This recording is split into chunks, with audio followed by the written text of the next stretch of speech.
Maharashtra TV 24 के देश विदेश में मैं दिलाशा दहीवेलकर आपका स्वागत करती हूँ। पाकिस्तान में इलेक्ट्रॉनिक वोटिंग मशीन ईवीएम को लेकर हो हल्ला मचा हुआ है।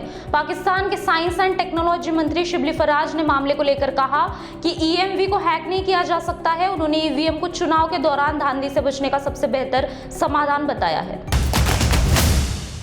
पाकिस्तान के सर्वोच्च स्वास्थ्य अधिकारी ने ब्रिटेन के स्वास्थ्य सचिव को खत लिखकर इस बात पर असंतोषी जाहिर किया है कि उनके देश को यात्रा प्रतिबंध की सूची से बरकरार रखा गया है, जबकि भारत को छूट दी जा चुकी है। पाकिस्तान ने इसे अन्याय बताया है। पाकिस्तान को अप्रैल की शुरुआत में, जबकि भारत को 19 अप्रैल को यात्रा प्रतिबंध वाले देशों में सूची में डाला गया था।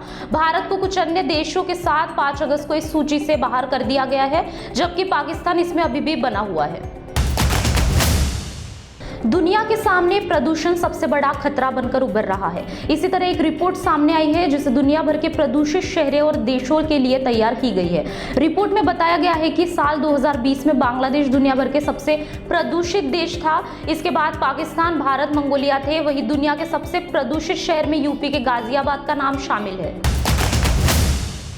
चीन की सरकार हमेशा से ही सेंसरशिप को अपने तरीके से परिभाषित करती आई है। इस कड़ी में चीन ने राष्ट्रीय सुरक्षा को खतरा बताते हुए कैरोके गीतों पर प्रतिबंध लगाने का फैसला किया है। वह राष्ट्रीय सुरक्षा के लिए खतरा पैदा करने वाले, धार्मिक प्रथाओं का उल्लंघन करने या नशीले दवाओं के इस्तेमाल को बढ़ावा देने वाले हानिकारक गानों पर प्रतिबंध लगाने का फैसला किया गया है।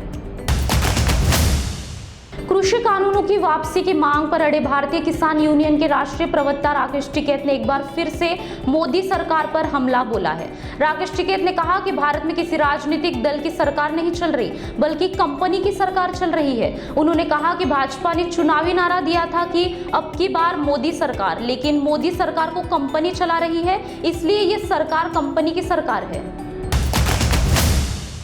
संसद का 19 जुलाई से शुरू हुआ मानसून सत्र अपने पूर्व निर्धारित समय से 2 दिन पहले ही बुधवार को स्थगित कर दिया गया। पेगासस जासूसी मामले में 3 कृषि कानूनों सहित विभिन्न मुद्दों पर विपक्षी दलों के हंगामे के कारण लोकसभा में जहां 22% वहीं राज्यसभा में महज 28% का कामकाज हो पाया। बीते 7 सालों में संसद में सबसे ज्यादा हंगामा इसी सत्र में देखा गया, लेकिन इसके बावजूद राज्यसभा में साल 2014 के बाद अब दूसरी बार ऐसा हुआ जब सबसे ज्यादा बिल पारित हुए हो। असम के चिराईदेव जिले में हैरान कर देने वाली एक घटना सामने आई है, जिसमें एक पिता ने एक बाबा के साथ मिलकर जादू टोना करते हुए अपनी 4 साल की बच्ची की जान ले ली। पिता ने किसी कथित रस्म को पूरी करने के लिए अपनी ही बेटी की बलि दे दी। पुलिस ने दोनों को गिरफ्तार कर लिया है। पुलिस के अनुसार दोनों ने कथित तौर पर लड़की का गला घोंटकर हत्या कर दी, उसके शरीर को सिंगलो नदी में फेंक दिया। असल में यह पूजा किसी अज्ञात बीमारी को ठीक करने के लिए की जा रही थी, जिसके लिए एक बच्चे की बलि देनी जरूरी थी।